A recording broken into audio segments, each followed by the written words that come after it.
Yada-da-da. Hey, Dave Duford here. Hope you guys are having a fantastic day. Welcome to my objection handling training for all insurance agents through all walks of life. Thank you so much for being here. Appreciate it. Let's jump right into our work today and kind of give you an overview of what you should expect on today's training. So first of all, thank you for being here, man. I appreciate you, whether you're watching this live or you're watching this on recording. Thanks so much for taking time to check out what I do and try to hopefully use some of this content to help convince the people that you're sitting across the table with, whether you're remote or in a physical capacity, to do business with you. So thanks so much for being here, Kevin, Jerome, Bill, Eric.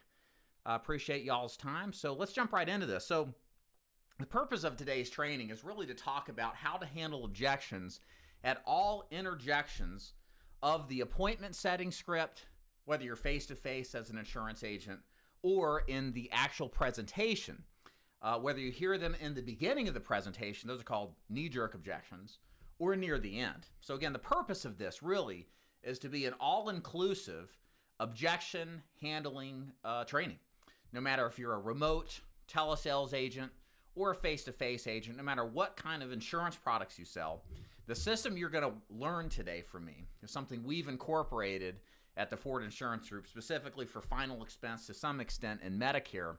And we know it works really well, and it absolutely has applications in all sorts of insurance products. So again, my hope for you today is take the knowledge that you're going to learn today, and with this very simple yet effective system, and apply it at all interjections where you get pushback, you get rebuttals from people, and now you're in the know of how to handle it confidently and competently. The first thing I want to talk about today is the psychology behind what an objection really means. And I think this is important to understand because a greater goal of what I'm looking to accomplish when I do my training is not just to tell you what to say. That's what everybody else does. I like to spend some time to explain to you why people say what they do, because people are kind of funny, strange sometimes even. And it's important to understand the underlying psychology of what it means when somebody says, I thought I was going to get something in the mail, or I'm busy, or I need to think about it. We're going to cover all of those objections today and plenty more. So before we get into that, if you guys have questions as you come in here and you're in the live chat, throw them into the chat. Feel free to throw down any questions you have about any of these techniques or any objections as we go through the actual objections that you hear that frustrates you. I'm going to look in the chat and see kind of how to address those for you so I can make the connection. And again, if you're watching this live recorded, consider hitting the thumbs up button. That helps the YouTube algorithms share my material, get it to more agents who don't get anything close to this kind of quality of training, if I say so myself, and that desperately need it. So I appreciate it if you did that. Okay, so psychology of the objection. The first thing you have to understand with an objection is that what you hear in any of these objections isn't the gospel truth of how the client really thinks. Now, there's a difference between the objection you hear up front and the objection you hear at the end of a sale, or the objection here in the beginning of an appointment set versus the one at the end. But the point is you never truly trust what the prospect is initially saying. There's a smokescreen effect that happens with an objection. People are trying to respond to you in a way to say no without seeming rude, because they have these underlying concerns that maybe they haven't even quite thought through themselves. And we see more of this with appointment setting and door knocking. Again, we'll cover that in a moment. But we also see that at the end of the sales presentation. They say they need to think about it. Well, they've been thinking about it for decades sometimes if you're dealing with final expense prospects. World-class procrastinators as they are. So we know that's not entirely the case. So the key to understanding that is you don't address the things in the objections that they say so much as to what the underlying concern really is. And sometimes, especially in appointment setting and door knocking, that concern remains unspoken. Again, the client has this kind of guttural lizard brain response. You know, salesperson coming over, I'm not interested, right? They just say it, but they don't actually believe it. So our responses, as we'll get into with the objections, are positioned to speak to that unspoken objection, okay? Likewise, when the client says, I need to think about it, there's likely something more underneath the surface in terms of trust or belief or conviction that you need to isolate and then explain persuasively why it's still okay to make a decision today. Does that make sense? So again, we're going to cover all this, but I think that's an important kind of meta picture here when you understand the nature of objections. And the nature is that what people say, you just don't know if it's true or not. At best, many times you just can't believe people. So you got to change how you think when you hear objections. In normal discourse, we react to what we hear. But in a sales situation or an appointment setting situation, we react to what is not heard. Okay, does that make sense, everybody? Cool. Hey, 007, that's nice to hear. I think my mic's okay. Let me raise it up a little bit. Hopefully that's a little bit better. Maybe. Okay. Otherwise, turn your mic up or turn your volume up. Okay. Thanks, Michael. And any feedback, guys, let us know in the chat. If I need to turn my mic up, I will. I can scream louder too. Okay, cool. So let's get right into the what I call the ask system. This is something I've just kind of arrived to in all the years I've trained and coached agents in the final expense, Medicare and annuity space. And I think it pretty much kind of summarizes how our approach is for any of these objections we hear. The ask system is referred to, that's the, I don't know what you call that acronym. A means answer the objection. S means sell. In this case, you sell the appointment, you sell the presentation, or you sell why they should do business today. And then C means close. It means close for the appointment. Perhaps it means close for the deal.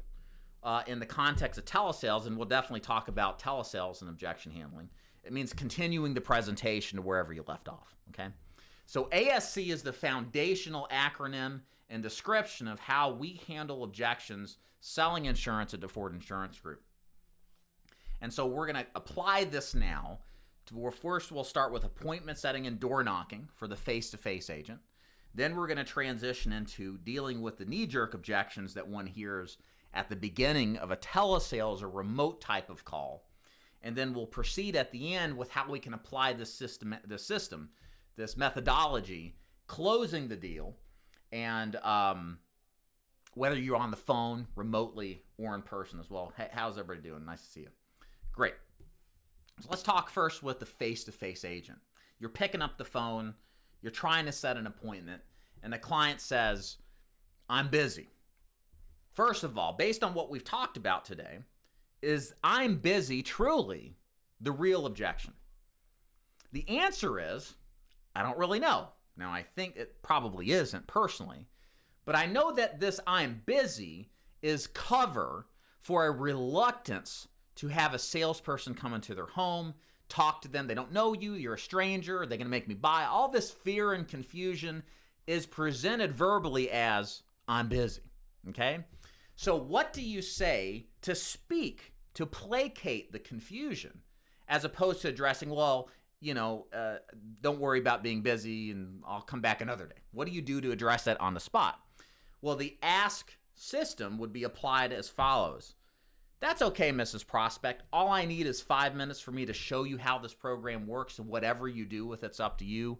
Why don't I come over at 10, or does 2 work better? So now that's the script. That's the rebut. Oh, the rebuttal. It's a rebuttal that time. To that objection. So let's see how ask applies to the situation, and we're going to do a couple of more objections that we hear, and you'll see it applied again and again. It's very simple, and the beauty is in its simplicity, because if it's this simple and you can apply it over the course of many objections, that's a much more useful system than one that's more complex and cumbersome. So the answer is that's okay. That's it. You don't have to do a dissertation on why you're not really busy. You don't have to call them out or be threatening.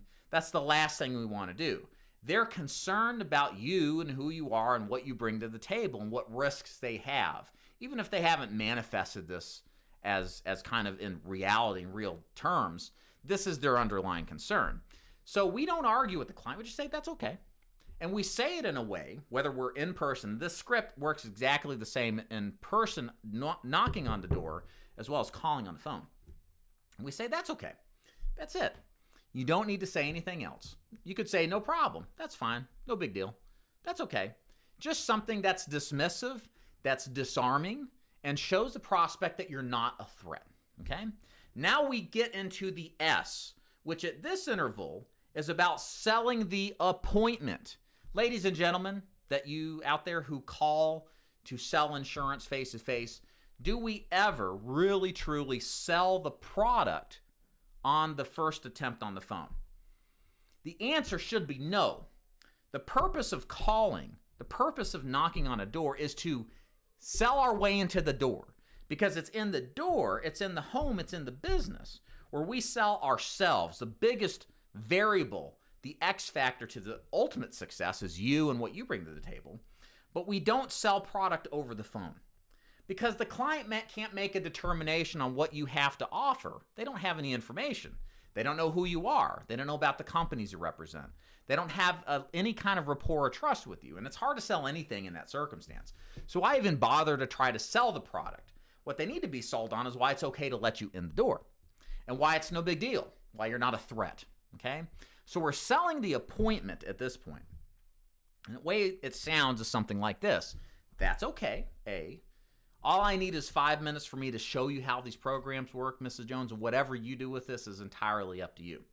S. So that whole script there manifests what it is that we're trying to do. We're speaking not to I'm busy. We're speaking to all I need is 5 minutes to show you how these programs work. What you do with the information is up to you. So there's, in other words, no obligation. It's quick and casual. I'm not going to sell you anything that you're not interested in. I'm not going to push you around. I'm not going to make you be in an uncomfortable situation. That's what we're saying with the words we've said and the tonality in which we're saying it. We're disarming the client from this like fear that somebody's going to sell me something, right? So we say that response to the client. And then the final one is the close, the most missed part of this script. If I can tell you guys one thing after listening to probably hundreds of hours now over the years of presentations, appointment setting, door knocking, objection handling, and all courses of the process, y'all don't close. Y'all can do everything right. But hell, if you close, you'd get more of this, right? You got to conclude your statement back, your rebuttal, with a closing statement. The closing statement that I like the best is an assumptive statement. The close is, all I need is 5 minutes, what you do, it's up to you. Close, how about I come by at 10, or does 2 sound better? I'm not asking for permission. I'm telling them which one of these you want to say yes to. Because if there's not an option for a no, then they will less likely say no, right? Now, if I'm at the door, everything I said prior to the close is the same. The difference is I'm going to conclude by saying, so do you want me to take my shoes off before I come in? Notice there, I've made the decision not about no or yes to the appointment, but no or yes to my shoes off. Again, some people, like me, don't want your dirty shoes up in my house. I want you to take your shoes off. I wish people would ask me that more, but they don't. Pro tip, if you ever come over, take your shoes off. I'll be real impressed. Ask me and I'll be super impressed. But you're coming in either way, and that's what we want, right, as an agent, right? We're making that decision about something other than, should I let this stranger in my house, right? You know what to say about strangers. The other way you can say that is, should we sit out here on the porch or should I come in? Should we sit out on the porch or can I come to your kitchen table is another variation of that. Again, I've made the decision the client has to make, not about me coming in and doing a presentation. I made it about where we are doing the presentation, with the assumption being I'm coming in or I'm going to do a presentation. Does that make sense? But I've said it in a way that I don't give them an out. And this little change in how you say or how you close your appointments that you set and the doors that you knock is going to have an exponential, profound impact on your close rates, on your ability to get in the door, and the amount of apps that you write for the leads that you buy, okay? Take it from me. I was still successful, but I never did any of this stuff. And there were times when I was at the door because my mindset was wrong. I'm a permission-based guy by default. I hate being assumptive as kind of a rule, and I've had to work on this whole thing to like overcome it. And I would say, well, can I show you more how this works? Or how's that sound about coming in? You know, I was real weak on the close. And people will still let you in if you do a weak close. But there's going to be people who are like 51, I don't know about this guy, and 49, like, yeah, this sounds interesting. And if you close weak like I did, you're not going to get those. And they're going to go to the next guy or gal who's been watching my content and actually applies what they learn, and they're going to get in that house and make sales, okay? So to recap, when I'm appointment setting or door knocking, the script is this simple. They object. I say that's fine. All I need is 5 minutes for me to do my job to show you how this works, and what you do with the information is up to you. How about I come over at 10, or does 2 work better? Or if I'm at the door, I'm going to say something like, you want to sit out on the porch, or should I come to your kitchen table, right? Again, the close being a decision made on where we're doing the presentation or the time in which you're doing the presentation, but not on are we doing the presentation, yes or no. Does that make sense, everybody? So what about the other rebuttals out there? Let's say they say, I'm not interested. I say, no problem. All I need is 5 minutes to show you how this works, and what you do with this information, Mrs. Jones, is up to you. You want to sit out on the porch, or can I come in? Or perhaps they say, I already got life insurance. Uh-oh, how do we deal with that? Guess what? It's the same way as the others. That's okay, Mrs. Prospect. All I need is 5 minutes to do my job, and what you do with this information is up to you. How about 10 o'clock, or does 2 work better? Does that make sense? I thought I was getting something in the mail. That's okay, Mrs. Prospect. All I need is 5 minutes for me to do my job, and what you do with this information is up to you. How about I come over at 10, or does 5 work better? It's that easy. It really is. And again, that's the value of this system, and its simplicity and its application. And again, you may be wondering, well, these are different objections. What if they really aren't interested? What if they really are busy? What if they're really this? We don't know at the execution of the client's objection. We just don't know what to believe. So by taking this pathway where we psychologically target the resistance, the concern of a salesperson, that's more often than not the true reason why they're not immediately letting you in the home. So we might as well go after that than just believe what they're saying is actually true, because in many cases, it just ain't the truth, okay? And again, I'll leave you with this is before we go on to telesales, and then we talk about closing too.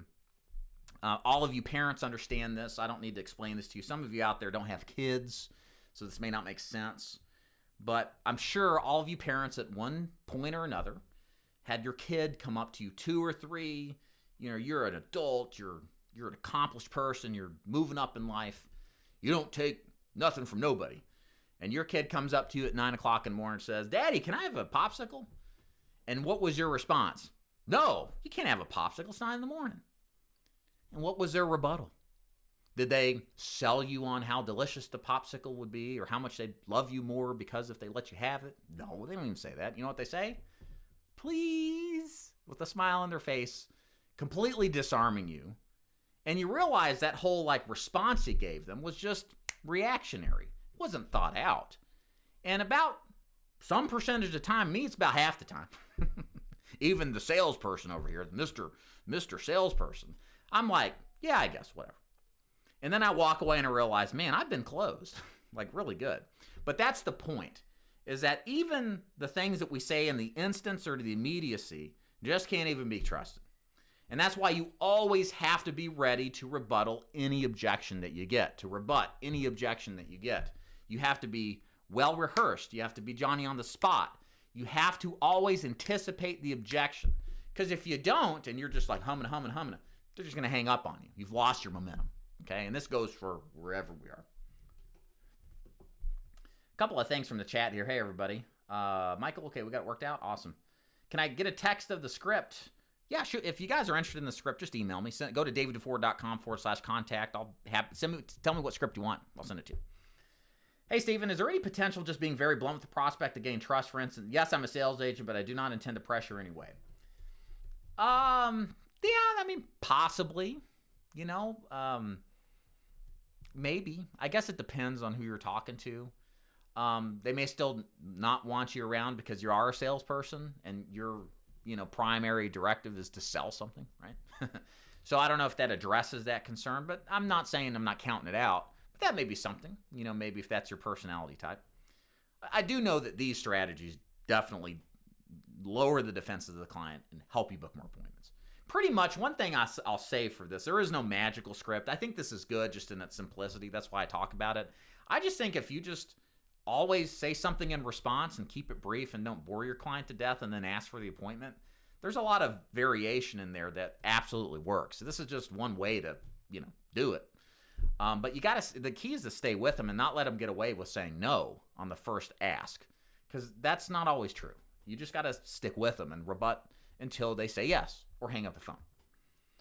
Hey, I filled out your contact form over a week ago. Been selling Medicare and call centers decades. I think we messaged you. Go to daviddufour.com/contact. Try again, and I'll try to personally get it. Okay. All right. Let's move on. So let's talk telesales here before we get into closing objections. So the same exact strategy works on the phone. Some of you out there have made calls. You're outbound calling your prospects, or you're getting inbounds. And what do they say? Just show me the quote. I don't need to talk to you. Just show me the quote. How much does this cost, right? They say that very early on in the opening part of your presentation where you're just trying to warm them up, and they don't want to be warmed up. They want to do things their way, right? Well, you can't do that, right? Because in the beginning of the presentation and throughout the presentation is ultimately about control. It's about who's controlling the process of disseminating the information. And if you give up that control to your prospect, you're not going to give them the information in the correct sequence so they can understand and absorb it maximally. If you follow the process of what the prospect wants, you're putting yourself in a bad situation, okay? They're going to start asking for things out of sequence without understanding the pros and the cons, maybe how your competition is terrible and how yours are better, right? So we need to follow our script, and we need to be able to handle these, again, knee-jerk objections before they manifest and become something serious. So how do we do that? So somebody says to me on the phone, just give me a quote. Then my response is the ASC method, just like talked before. I answer the objection. I sell to them that I'm going to do that. And in this case, the close is what I call the continuation. It's typically a question that I'm going to ask in the rapport building phase. So somebody says something like, hey, I just was calling in. I'm just interested in a quote. Can you give me that? My answer is, hey, no problem, Mr. Prospect. I totally understand. I'm definitely going to get to that quote. It's my job to ask you some questions to kind of give you the best idea of what's available for you so that you have good clarity on what your options are. And of course, what you do with this stuff is up to you. So I see that you're from Chattanooga. How's the weather down there these days? Whatever your kind of question is where you've left off, because it can kind of play at different parts. The point is to ask a question, either a rapport building question, or maybe you're far enough along you can start getting into pre-qualifying to get back on the script where the client interjected before you got off script, right? So what did I do there? I said, hey, that's a good question. I complimented them. I told them, hey, here's what I got to do first before I can answer that, but I'm definitely going to do it. So I've given them reassurances that, hey, no problem. We're going to get to that, but we're doing it on my terms is what I'm not saying, but what I'm implying. But we're going to get to that, I promise. And then I don't wait for them.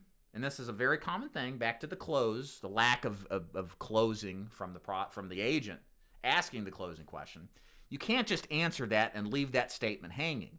You have to go back to your presentation and assume that you've answered the question. There's no problem. So you got to get back with the rapport building question or get back to where you left off or move on in the presentation, okay?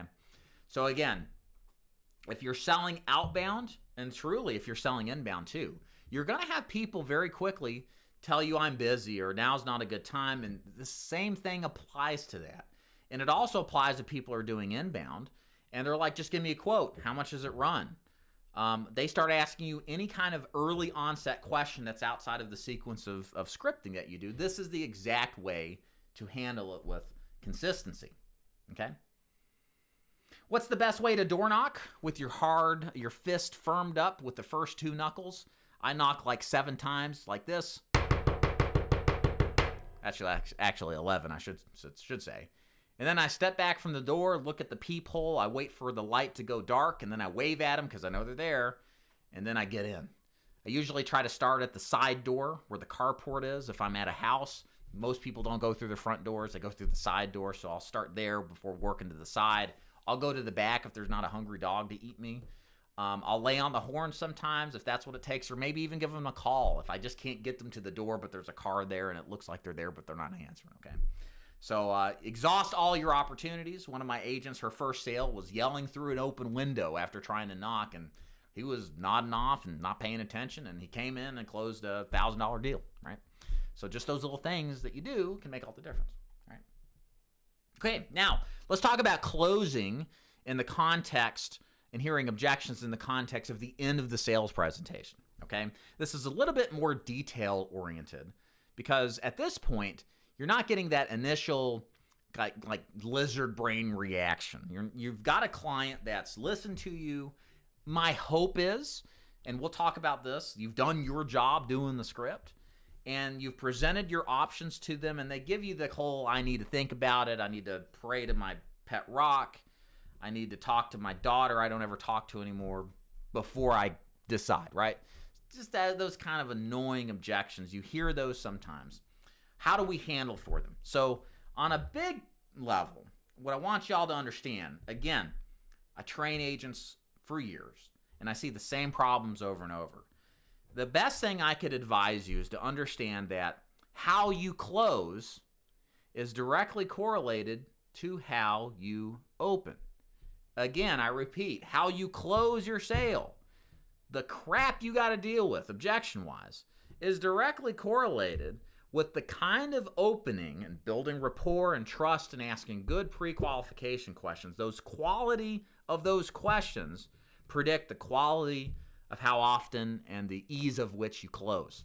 So what am I saying, Dave? Translate for me. What I'm saying is, guys, I know you're here to listen to objection rebuttals and what's the top 3 objection secrets that nobody knows but El Jefe or whatever, but there's not really any secrets in this business, okay?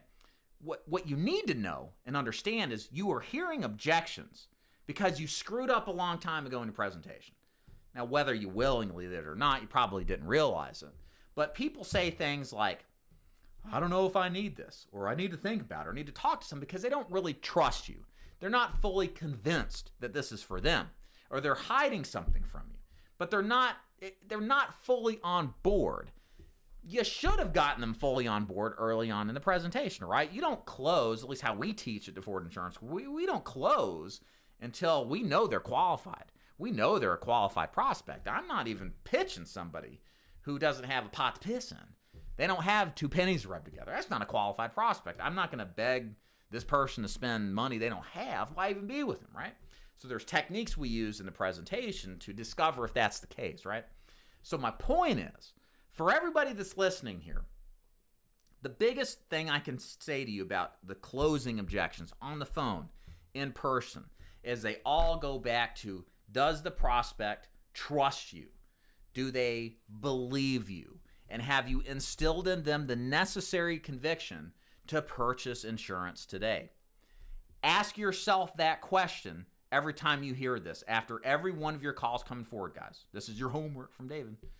Ask yourself, why did I hear this objection? What did I not do right early in the presentation? Dave says that if I hear stuff like I need to think about it, it's a trust issue. Okay, well then what did I do earlier in the presentation, or what didn't I do enough of that led the client to not fully trust me to commit to buying today?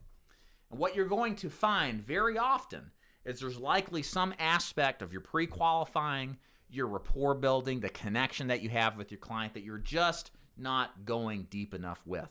You haven't built enough need. You haven't built enough desire for coverage. And so you likely need to go back and fix that in order to fix the closing, okay? Now, that doesn't mean, let's say you actually do the fixing, okay, and you're not hearing objections to the extent that you used to. That doesn't mean that you won't hear objections. You absolutely will hear objections. Welcome to selling insurance. Not everybody wants to buy even though they should. And you're going to get to an instance where you've done your job. You've had in-depth good questioning, building rapport, in-depth good questioning, pre-qualifying the client. You know, you understand what their why is. They understand, God forbid, if they die tomorrow, like they're up the creek without a paddle if they don't have life insurance in this example.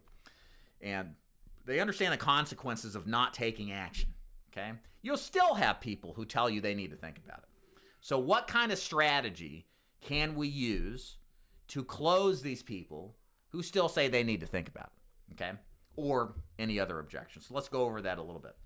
So first of all, this is a modification of the ask method, okay? So you'll hear some of the ask method eventually, and I'll kind of point it out. But in the meantime, there's some preliminary steps that I like to do to seek clarity to what it is that they need to think about or talk to their kids about. It's a very common objection that you'll hear, especially if you sell seniors. And then isolate that objection so that we know that's the only thing that's holding us up. And then that kind of is the A part. The S part is selling them why they still need to do business today.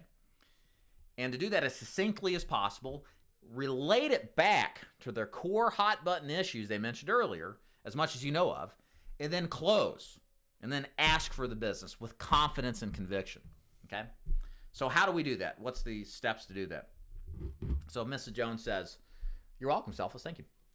Mrs. Jones says, well, you know, you're a good young man, Mr. Duford, but I need to think about it. I need to think about it.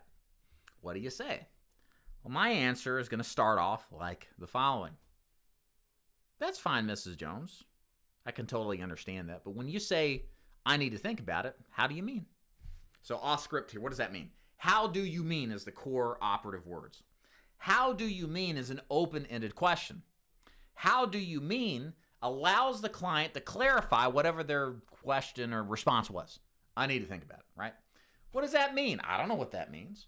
Do you need to think about the price? You need to think about me? You need to think about the company? You need to think about thinking about it? I don't know. So we need to get and seek clarity because I need to think about it is not the objection. Again, in sales, we call this a smoke screen. This is obscuring what the true objection really is, okay? So from here, there's all sorts of things that we can hear, okay? You may hear things like, well, I'm just not sure if now's the time. I'm just not sure if I need more coverage. I don't know if I really can afford this after thinking about it, right? This is the kind of stuff that you will eventually get to by going through the how do you mean scripting.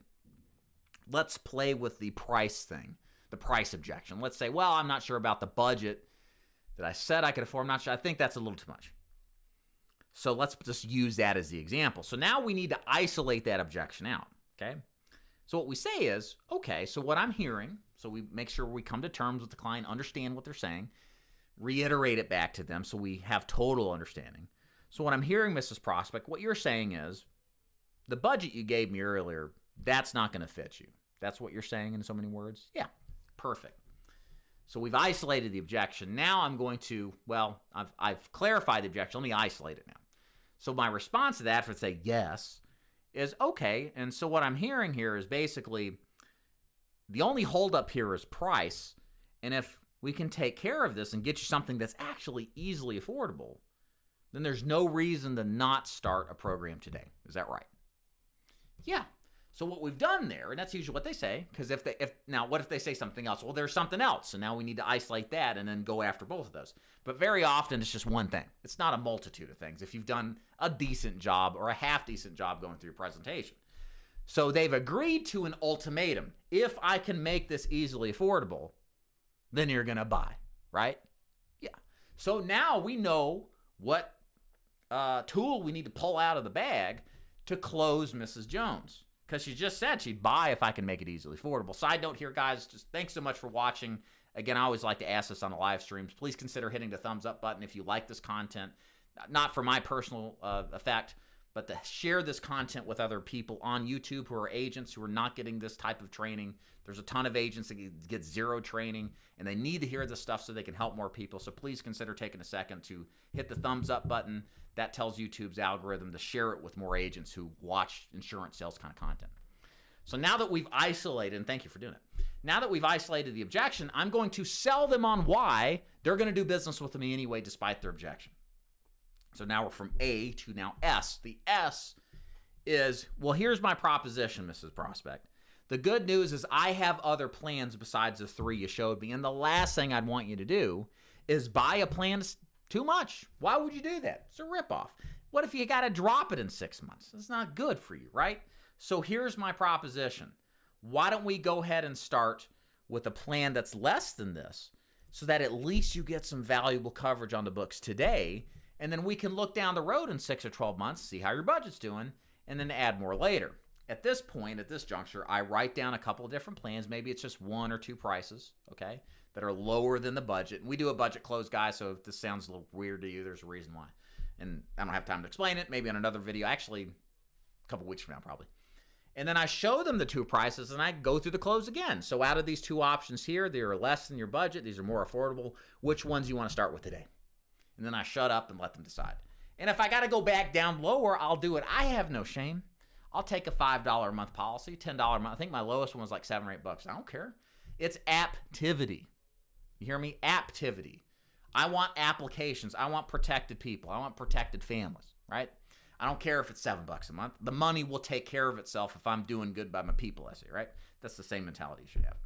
So I'll just work it down on the price. I don't care. I want to get them. What I do care about is getting something that is affordable to them, and I do care about getting them approved today, okay? So that's the process, and then I close. You know, step back. I missed a step or skipped over a step. I close. Remember what I said, out of those two options, these new options, which one do you want to start with? You always have to go back and close. So maybe they say something like, what's another objection you'll hear? I need to talk to my kids. That's a common one with the senior market. Let's go through that one too, just to show you the same, again, sequence of events. Okay, so I understand why you need to do that, but I'm curious, when you say you need to talk to your kids, how do you mean?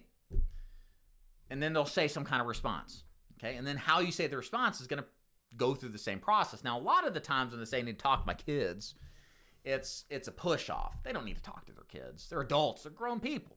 They make their own decisions. They can make a decision about this, and this is imperative they make it. So it's in this case, I'll answer it like I'll say, okay, let's get your son on the phone and ask him about it. And they'll usually say no. He's busy. Of course he's busy, right? So then I'll just go into closing them with a reiteration of the things they told me as their hot button issues. And then I'll close them. And then I'll interweave in there like, hey, you're an adult.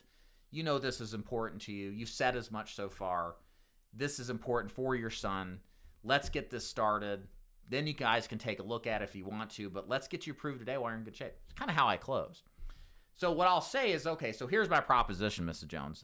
The bottom line is, you know you need this. You told me you need this. You told me this is important.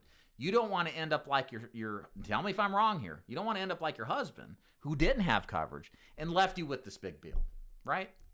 You don't want to do the same thing to your son. So this is why we need to take this plan out today, because this plan is going to give you, like you said, the peace of mind that you and your family deserves. It's easy to do. It's real quick. Let's get you started on one of these programs. So out of these three options, which one do you want to go with? So I just revisit back to whatever they said and remind them that now is the best day to do it. There's no guarantee for tomorrow. You can't wait any longer, right? And I really hit on the whole, look, you said you needed this. I'm not pressuring you. You said you needed this. This is important. So let's get this done and then talk to your son about it. It's not going to change anything whether you talk. You still need it. So let's get it done with today and get you approved.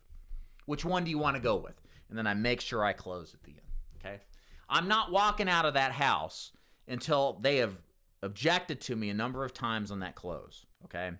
You always have to rebut these objections. They're just not, they're not real. They're not legit. And you have to go after them, and you have to remind, and again, to me, this is the psychological state that I think about with many of these ways I rebut these objections, is we have to go back to the hot button issues they mentioned and remind them of them, right? Because their issues are what motivates them. Their issues is what gives them the why to buy, right? So why not mention the things that they mentioned earlier on, again, in the context of buying today?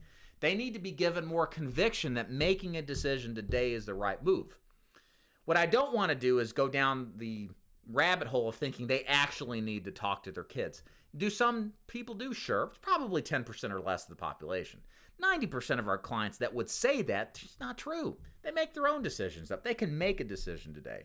It's our responsibility to do what we can to make them see the hearse backed up against the front porch. And they've got to buy today, not for my sake, but for theirs, to get them approved, okay? And I need to make that emotion and that conviction clear to them. Because many times at the end of the buying cycle, at the close, they know what's coming.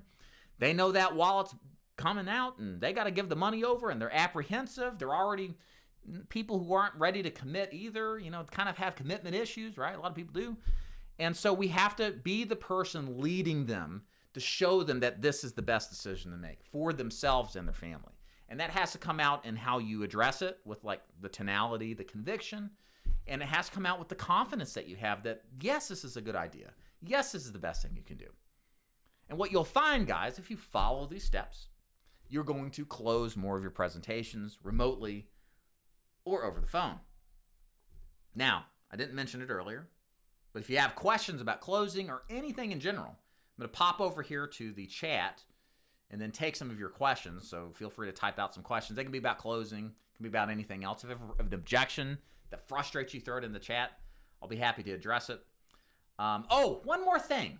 And this has been pissing me off. So I have to address this. There's this YouTube insurance agency out there that puts interviews out. That's pretty big. You probably have seen their content. This irritates me. I have to mention it. Can't mention the agency. But their salespeople, they use the worst rebuttal to objections. I hate it. It's terrible. And I have to tell you what it is, so you absolutely avoid it. And they use it as the first choice. It's what's called the 30-day free look close. Y'all ever heard of the 30-day free look close? It sucks. It's terrible. Let me explain how it works. So your client says, I need to think about it. The response that I hear on the competitions channels, kind of like this, well, we need to think about it too. So that's why we need to do this application. You've got 30 days to make up your mind. You don't have to worry about this. You just put this in and we'll take care of it, which one of these programs you want to go with. This objection's terrible. Let me explain to you why. Are you really selling them on buying a plan today when you say that they've got 30 days to be world-class procrastinators? No. You're extending the decision-making to a later date. And sure, some people will forget about it and just go with the flow, but you haven't instilled true conviction in them to buy and to keep it. That's the problem I have, because with this 30-day free look nonsense, what happens is that you get them to buy, but you kind of sneak the buy-in a way that maybe they won't notice and get it. But you haven't instilled conviction to keep it. And ladies and gentlemen, what matters in this business is not what you sell. It's what you keep. It's what you keep. It's what you keep on the books. And if you're in an objection rebuttal situation where you're going back, telling them to put off the decision is not a good idea because they're vexed. They're not completely convinced. And you've got to give them the confidence to make and keep the decision, to keep and own this life insurance. So when you throw out the 30-day free look, it's a Hail Mary. That's what I would do if I tried everything else. And I mean, I exhausted every nook and cranny of my objection strategy. I'll come back to it at a later date. Or I'll come back to it. It's like, hey, look, last thing I'll say here. Let's get you started. You got 30 days to look at it. But that's after I'm like sweating bullets and I'm gone back and forth with the client. I just keep pushing. I'm probably not going to get it at this point. But I'll try it. But this is not the one we use out the gates, guys. Because I'm telling you.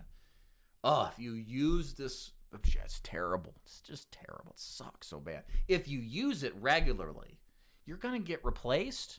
You're going to get lapses. You're going to get people without conviction and belief lapsing coverage from you because you never spoke to that conviction. And maybe they'll just realize it on their own, but that's letting them control that. I want to control that conviction. So that's why I talk a lot about going back to hot button issues and hitting on them and reminding them of the things they say, because I want them to believe and I want them to keep this because this is valuable. And if I don't do that and I give some 30-day look at it, that sucks. It's terrible. You're doing a disservice to your client, so please don't use that. Don't use that. At least not the first one. That's the last one if you ever get to it. All right, I got questions. So throw the questions in the chat. Again, thanks for the thumbs up. I appreciate it. Please consider hitting it. It helps share with the algorithm. Okay, let's see here. If you write yourself a policy, do you get the commissions? Yeah, absolutely, Stephen. So You'll be paid what's called as-earned commission, so you don't get the full upfront commission on an advance. You just get it paid monthly. We call this controlled business. Controlled business is business that comes from, family that you write or yourself, but you absolutely get the full commission on it, okay? You're welcome, Selfless. Oh, I see. I have a full-time job and not available Mondays and Wednesdays at 10 a.m. Do you sell ancillary MedSup in Hawaii or something else? Hospital indemnity. We do, but our main primary strategy is a sales and marketing system based around final expense. But we also train agents to sell Medicare as well, more in the Medicare Advantage side of things. And we'll cross-sell final expense. We'll cross-sell hospital indemnity plans, dental, hearing, vision plans as well. But we have agents do one or both. What most agents do in my agency is they start with final expense and integrate Medicare over the next 6 to 12 months of getting started because, again, what we do that's unique than all the other big MLMs out there is they want to push you to recruit anybody with a pulse. And there's huge chargeback risks, guys, with that if you recruit the wrong person. Whereas with Medicare, it's a very low risk of a chargeback, and it's residual income, all without entering the adult babysitting space. It's the greatest thing ever. So we integrate that as opposed to pushing the recruiting side because you can earn potentially a very large six-figure income from selling a lot of Medicare plans. Does everybody do it? Of course not. It's just like any business opportunity. The minority always succeed. The middle and great majority struggles, right? But with Medicare, I think what makes it advantageous is you lose out on all that intrinsic risk with recruiting. And I'm support recruiting, of course, but a lot of people don't understand, like if your downline doesn't pay his or her chargebacks back, guess what? You have to pay it back. And I've seen agents that have paid back $15,000, $20,000 in chargebacks that they had to be responsible for their downlines. I heard another one from the other day from a competing organization owe $70,000 in chargebacks. And then I heard another one that conned, literal white-collar crime, $250,000 in chargebacks from one agent in 30 days. You don't have that kind of risk in Medicare. And a lot of agents just don't want to recruit. So anyways, that's my sales pitch.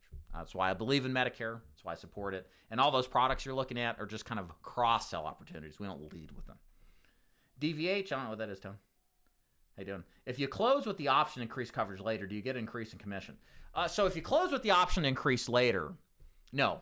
I use that terminology a lot on the close because a lot of people, what I noticed when I was selling final expense, half the time people would say, so can I add more of this later on? And then I also noticed about half the people I saw already owned life insurance that I sold more policies to. So I realized like people like having a plan, like kind of like what I talked about with final expense and Medicare, a strategy, a 5-year strategy kind of thing I talk about. It helps them sell the idea more conceptually.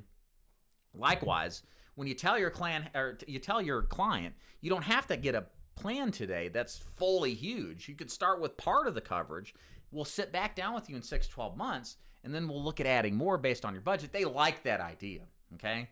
I found that helps sell more. Doesn't give me more coverage, but it gets the deal done, and it gets me back in the door in a month or 6 to 12 months or whatever, right? Selfless. So many golden nuggets when used with the right tonality, body language, facial expression. Cannot do one without the other. Absolutely, yeah. Again, your passion for helping the client. Again, I look at this business. Somebody asked me in an email, like, how do you get the passion in this business? I mean, this is work. This is a job, right? I do this to make money, to make a good living, right? But I also do it equivalently because I like helping people. I love recruiting and training. It's really my forte in life. But I love helping my life insurance clients too. You realize, I think all of y'all will experience this one day. When you have a death claim come in, all of this immediately makes sense. You realize all the stuff about why we sell on the first call, why we say things like, you may not have tomorrow to make this decision. You're as healthy as you're going to be today. Like all this stuff is like, oh, it's in the script and blah, blah, blah. But you really start to believe it, and at least for me, based off of the experience of seeing somebody die. And I remember it, and it's happened time and again. It's like, that person's dead? Hell, they're healthy. And it's like, yeah, healthy people die too. Everybody dies. And you may be the last agent in that door to help that person. And if you're not prepared, if you don't understand the consequences of walking out of that home and not helping them because you screwed up something and you weren't prepared, that's bad. You've disserviced that prospect. which is why you should absolutely always be prepared. You should take the stuff seriously. You should get good training because you make a difference in people's lives. You do good, honest work. And if you don't understand that, it's okay. You will one day. And many times it just comes from the death of a client. And all of this kind of like conviction and passion stems from that reality that I've faced time and again with my clients, seeing them die. And having that passion stemming from that helps push those people who are on the edge. Because if that comes out, that you believe in this stuff that much, that's what sells it a lot of the times. Is if your conviction is strong, they'll reciprocate and believe in you. Thank you, James. Appreciate it. Hey, Mark. Yeah, Mark, Mr. Cynical here, but Mark's right. You give them 30 days to cancel, and they cancel on the 29th day. I've definitely had that happen before using the same strategy. Hey, Selfless. 30 free look close is selling from a point of weakness. Exactly. It's like the salesperson doesn't even believe the product is worth owning. Yeah, it's not a close. It's not even a close. That's my point. It's just a delay. Okay? And you're having commitment issues from somebody who's not sure, right? Everybody should be able to make a decision today for this. It's your job to learn how to do it, hopefully taking some of this training. But the likelihood of somebody who's not convicted, that is only pushed because of this delay in making a decision, is likely not going to make a decision. They're just going to feel the same way and then just cancel it, which is a lost opportunity. But no problem, Stephen. Hey, Jocelyn, what are some of the pre-qualification issues that you will make? What are some pre-qualification issues that you will make that will make you get up and walk away? Excellent question, Jocelyn. How do you know it is the truth versus a faux truth, such as I don't have any money? Excellent question. So real quick, and we're going to have some training on this eventually on this channel, on a live basis at least. There's 5 factors I look for when I'm talking to my prospect to determine if they're qualified and worthy of me doing a longer presentation with. If I miss one out of those 5, they don't meet my criteria out of one of those 5, I'm done. I'm walking out the door. I'm hanging up the phone. I need to find a qualified prospect to sell to because by definition, they're the only ones that are going to buy, right? And we, in our strategy at the Ford Insurance Group, we're working on finding out if the client's qualified within 10 to 15 minutes tops because we don't want to spend any more time with somebody who's not qualified. So what are the factors I look for? And this may or may not have application for your products. Final expense is a little unique in the terms of which I'm going to describe it. But I think my client needs to have need for final expense. Maybe not so much for other products, but I think there's got to be this like fear of not being protected that needs to be there. And that's not so much need, that's desire. But they need to have a logical reason to have insurance. They have to have the desire for protection. They need to be able to see the hearse out on the back porch and backed up against the front porch. And it's your job to visualize that from happening with the quality of questions that you ask. They need to have health that fits your product you're selling. They've got to have and be willing to set up a bank draft or a draft off of a card. And last but not least, they've got to be able to accept a range of budget that they absolutely positively can afford. If they miss any one of these 5, I'm done. I get up and leave. If they have $1 million in the bank and they can't explain to me why they'd like a life insurance policy and why they need it, and they don't really have much of an interest, I'm done. I don't care about asking them health questions. I'm just going to pack up my bags and leave. I need to find a real prospect. If they don't have a bank account, they're stuffing their money in the bra still.